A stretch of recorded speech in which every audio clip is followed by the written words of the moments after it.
4.5 degrees theta this time. Not symmetrical at all. Turn. There are many things in the history of the world that were once thought to be impossible.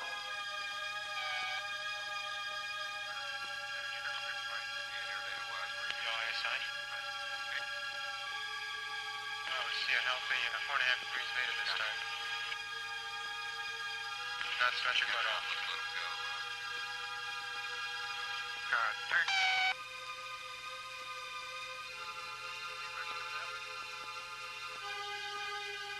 As our Earth speeds around the sun at over 60,000 miles per hour, we are coming to realize more and more that many of the obstacles and problems that daily confront us are, in reality, merely opportunities. Opportunities to break free of our fears and ancient taboos. And we are discovering, too, that the very process of freeing ourselves forces us to learn more and more about ourselves and the world in which we live.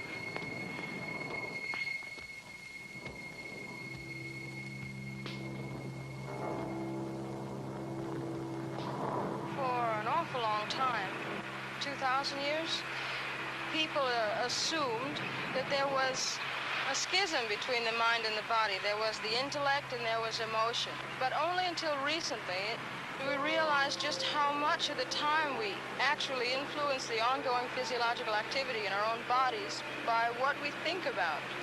Oh, every stimuli in your environment that impinges on an organism is reflected to some extent physiologically. At the National Aeronautics and Space Administration, a number of scientists are deeply involved with programs that foster the development of the mind. As a psychophysiologist, I study the ways in which people adjust to stressful environments. And working within the space agency really affords a rather unique opportunity for a psychophysiologist to see people working at the limits of human capability. If it's possible to understand the ways in which people adapt to the unusual environment of zero gravity, sustained weightlessness, sustained long-duration manned spaceflight, then it's possible to understand really how people adapt to unusual environments on the Earth.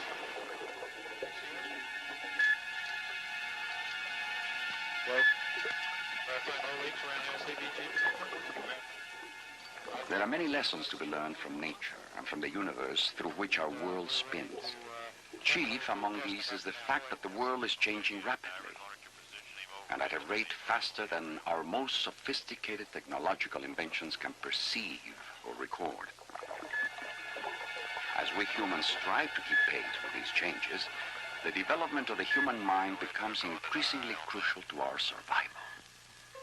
What I began to study in graduate school was psychosomatic health. If the mind can make you sick, the mind can make you well. And that's essentially the basis of the research that I and several hundreds of researchers now are working on within an area called behavioral medicine. What are we measuring here? Well, you know, we're measuring EKG here. But you remember that the major symptoms that you showed in the first and second tests were heart rate changes, and you showed significant constriction of the blood vessels in your hand. So if you just remember those two exercises and keep your breathing paced, you should be okay in this test. Okay. But, you know, you just do the best. Dr. Patricia Cowens is a psychophysiologist whose specialty is behavioral medicine. She's one of a growing number of women working at the highest levels of responsibility in the scientific community of NASA. Her research will help to unravel some of the mysteries of survival in outer space.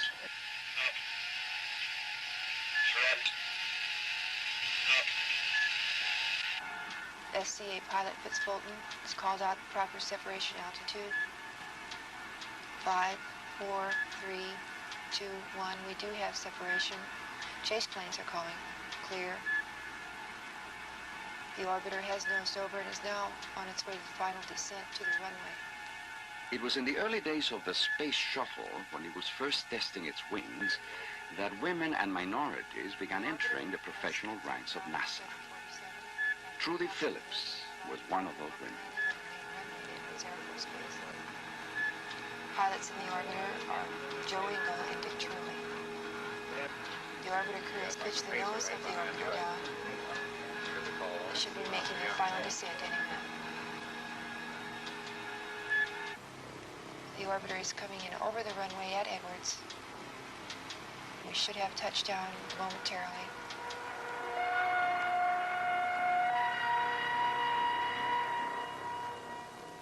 The more you think about it, the more apparent it becomes that human intelligence will be of increasing importance in the future survival of the human race. On this spaceship called Earth, we are learning to respect that intelligence in whatever form or color it appears.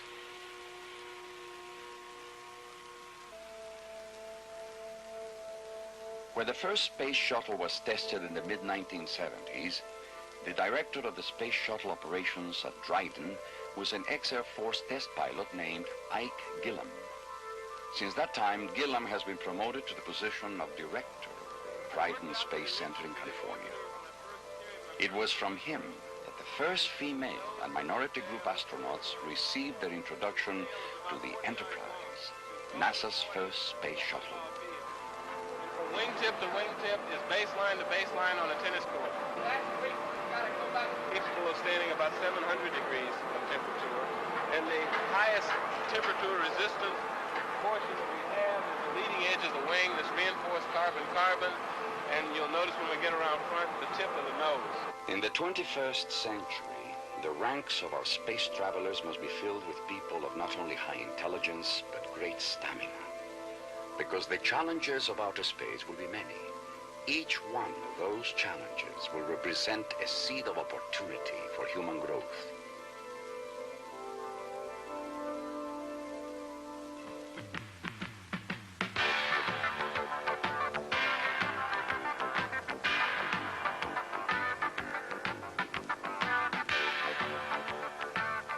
To achieve this growth, all prejudices, taboos, habits of human thought must be cast aside.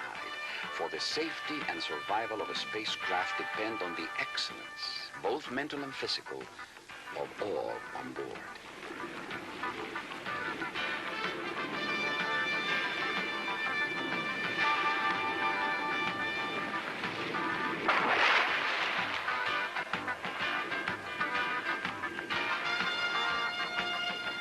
How do these newest space travelers feel about being astronauts?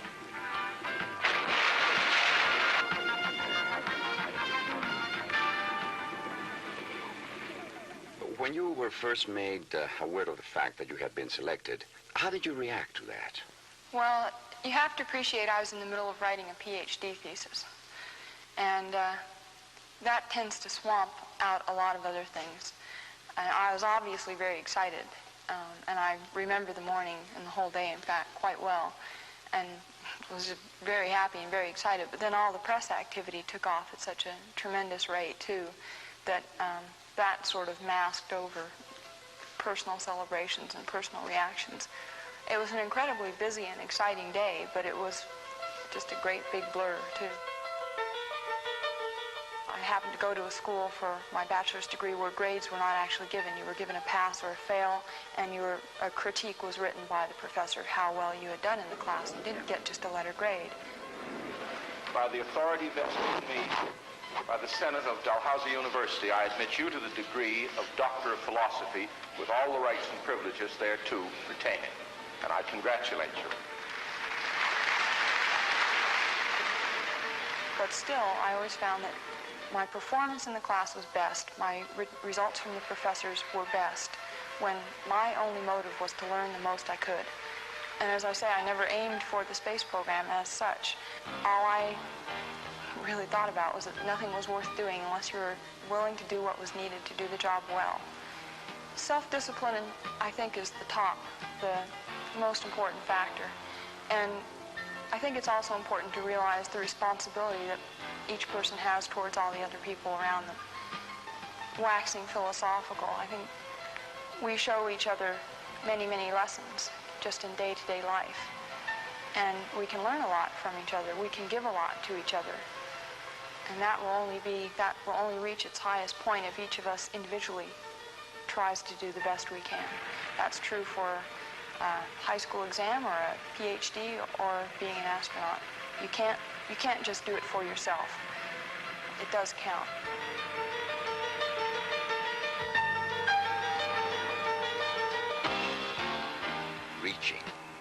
Reaching the highest point. This is the dream that has sailed across the skies of the human mind for a very long time. That highest point is the point at which we achieve excellence in whatever we do.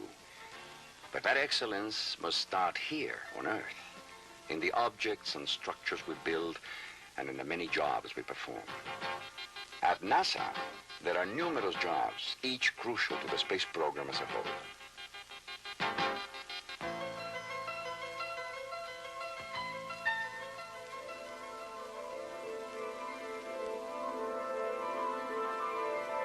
I monitor hazardous operations such as construction sites, making sure that they're following OSHA standards, the Occupational Safety and Health Act.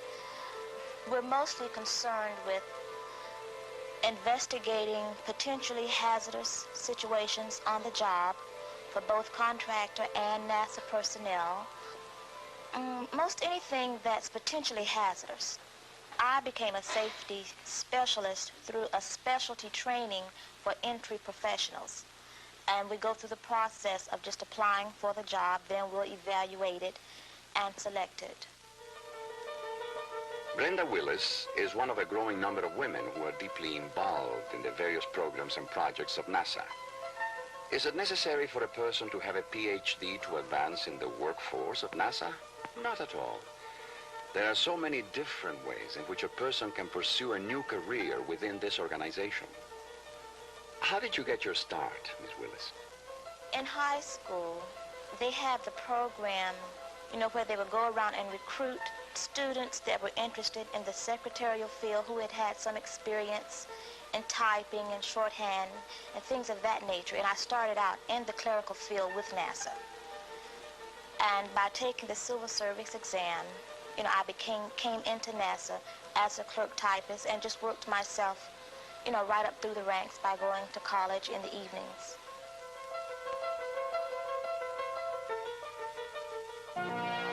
I've worked on the shuttle program since I've been working here at NASA over the 5.5, or if you count the contract time, 6.5 years that I've worked here. And it's very fascinating, especially when you watch the shuttle and that orbiter just glides in and lands on target. You get goosebumps knowing that you were an active part in making history happen. Well, the space program has always held a fascination to me. I can remember that when they first landed on the moon, we sat up all night. My mother was making hot chocolate, and she was sitting there, and all of us kids were sitting around the television set waiting for the purple people to come out and eat up the astronauts. So I have to admit that I never believed that I would actually be here taking a part in all of this technology and all of this going to the moon and unique happenings. Shirley Chevalier is an electrical engineer on the space shuttle. Shirley Chevalier, how did you become an engineer? I graduated from a high school that had a senior class of about 38 people, and it's a central Texas town of about 2,000 people. So if you were considering a profession, you either had the doctor, who was a role model, or you had the school teachers who were role models. And I was afraid of the sight of blood, and teachers didn't make enough money. So my oldest brother was in his sophomore year in college, majoring in civil engineering when I graduated from high school. So about that time, he asked me, well, what are you going to do? I said, well, I imagine I'll go to college. He said, well, what are you going to major in? I said, I don't know, maybe engineering. He said, well, forget it. Said, I'm a fella, and engineering is rough for me. Said, I don't think you could make it in engineering. And I said, well, I think I can. He said, anyway, which one are you going to major in? And I said, well, how many kinds do they have? And he says, well, that's civil engineering, architectural, mechanical, and electrical. And I said, which one is the hardest? And he said, electrical engineering. So I said, okay, I'm majoring in electrical engineering. And I graduated in May of 1971 with a degree in electrical engineering.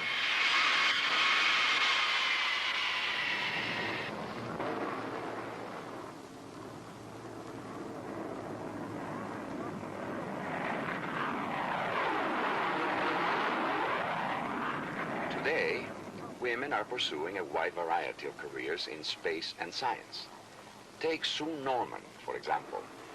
She first came to NASA as a research scientist. Since that time, she has worked in several other fields.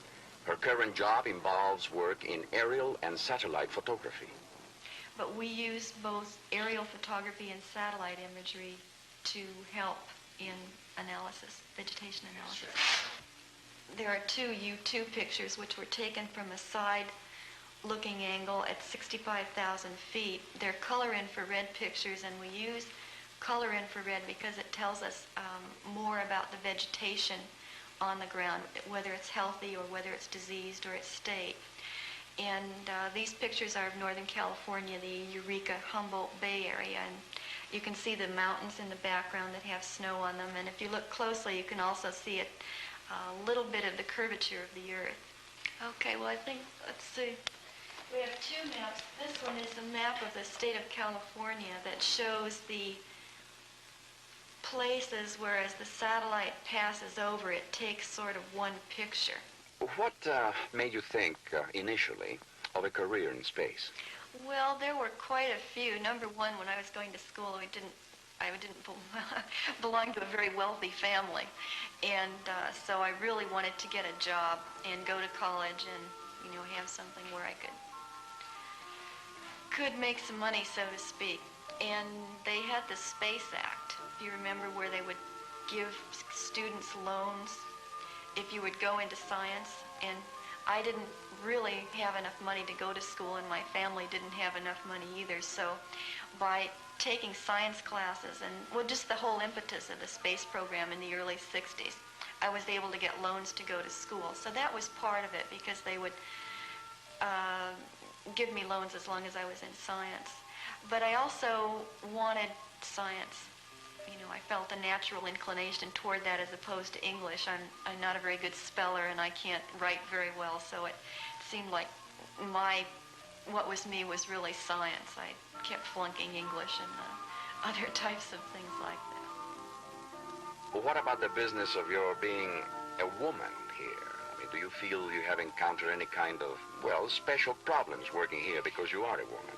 Well, any special problems? I think the answer is yes. I mean, if you're going to be honest, you have to say yes. There are just not that many women in the professional or scientific field, so you find yourself being a minority in the midst of, in a sense, not a minority. Women are half the population. But when I first came to Ames, there was one other woman in my group of about 30 men, and no minorities. The present group I'm in, as you can see, there are a lot of women, and just having the opportunity to talk with other women and share experiences, at least for me, has been really helpful and kind of fun too. And I think in that sense it is changing. The world is changing rapidly, and so are our thoughts about ourselves and those around us. This is Sharon Orkansky. She's a computer specialist at NASA. How did she begin her career? When I went out looking for a job, I had sent out 85 applications, and I went to a lot of different companies in the area. And a lot of the companies were production-oriented, and you do one thing to fit the needs of the company. And when I came here, I mean, I'm seeing simulators and wind tunnels and animal centrifuges and all kinds of neat planes, Lear jets. I mean, that's just really exciting for me to work on it. And every job is different. I can't say that I've ever had a job that repeats a second job. I mean, they're also very different, and I enter a new field every time.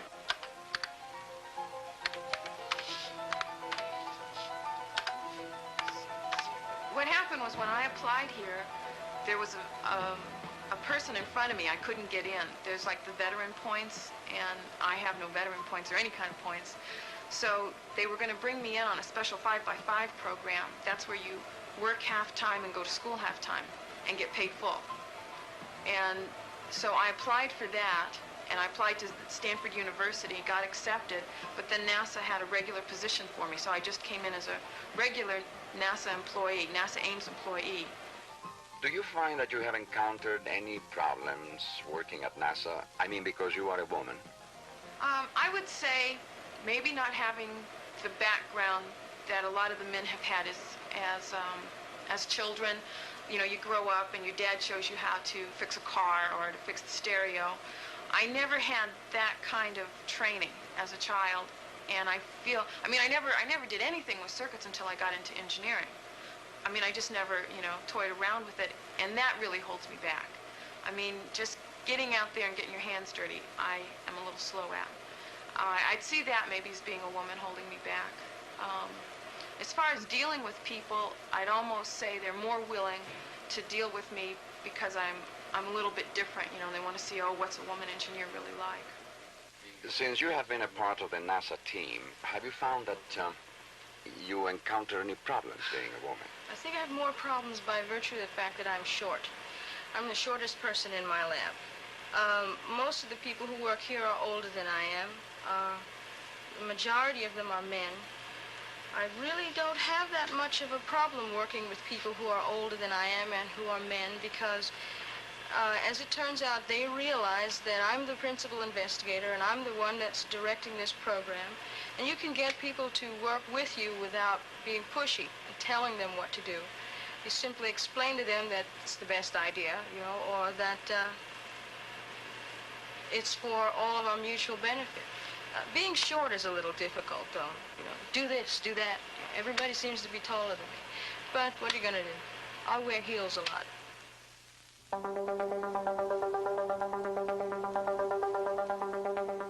As we approach the 21st century, there is much to learn about our world and ourselves. This learning occurs best in a climate of equal opportunity. In that sunny climate, human intelligence, trust, and total commitment can prosper. We become a winning team. For purposes of testing equipment, and we no longer had a need for that. We gave that up about 3 years ago. But that is where the water immersion facility will be built that you will be. I would like to go into space for a couple of reasons. The space program meets my particular academic needs. Gives me something that's intellectually challenging, also physically challenging, but much more important, I think, that man needs something to dream about. We've explored our world fairly thoroughly.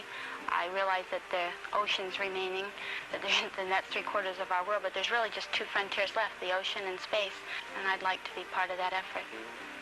I certainly feel that women are here to stay as part of the space program.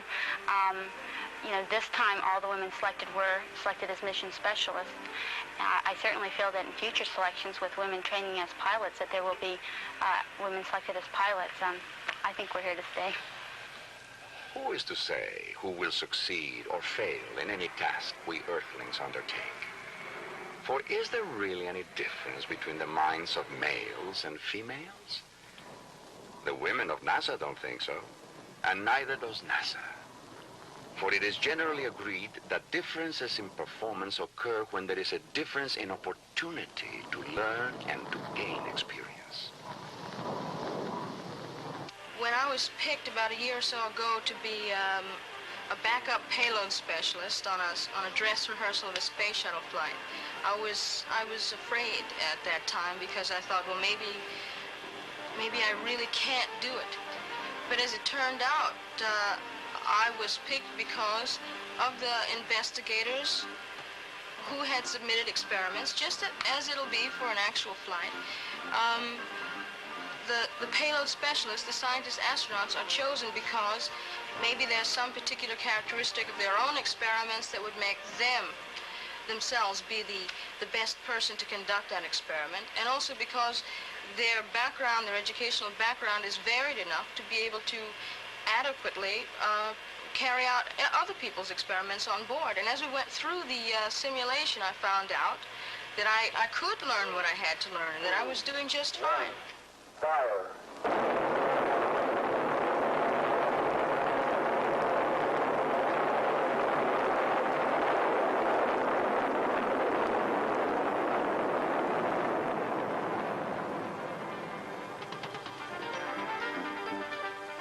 And so, as we approach the 21st century, drifting through the universe at almost 1,000 miles per minute, increasingly we are coming to realize that equal opportunity, intelligence, excellence, and teamwork, rather than race, creed, color, or sex, are the keys to success in space travel.